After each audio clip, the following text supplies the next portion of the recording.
just a little bit about myself and my nursing background. I knew from a very young age that I wanted to be a nurse. It was the only thing I ever had in mind to be.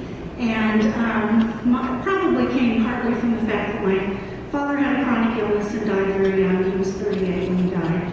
And I was the oldest of 3 siblings, so as my mother had to work, I ended up kind of being the caregiver. And as we all know, nurses certainly are that, caregivers.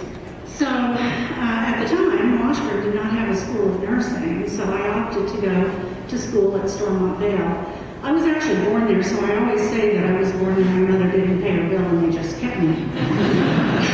And some days it feels that way. I've been out there for now 43 years. So I attended, my first job actually was at Stormont at the age of 16.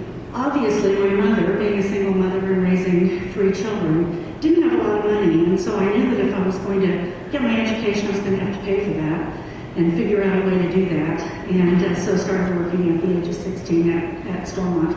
Went to Stormont Vale School of Nursing. The first year, of course, to get your basic sciences was at Washburn. So my first exposure to Washburn was as a first-year nursing student at the school at Stormont. And then just in time, as I had decided to come back to school and had really started to pursue a major in sociology because that seemed the closest to what I was doing, Washburn established a school of nursing.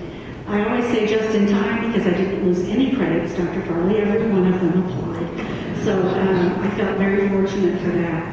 It took about 10 years for me to finish that degree because I was working full-time at that time and raising a family.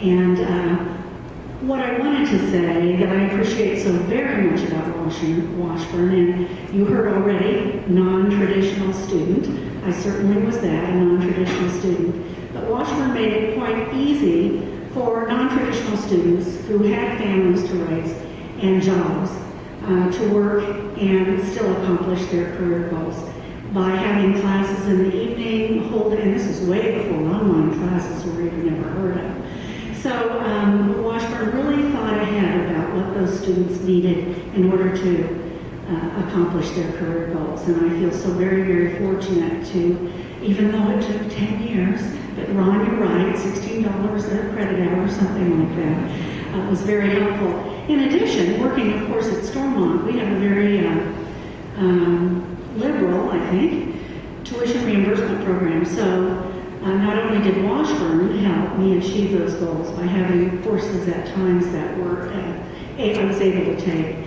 but working at Stormont helped me pay for that as well. So I certainly want to give them credit for that. I certainly could think of all kinds of stories, doing clinical experience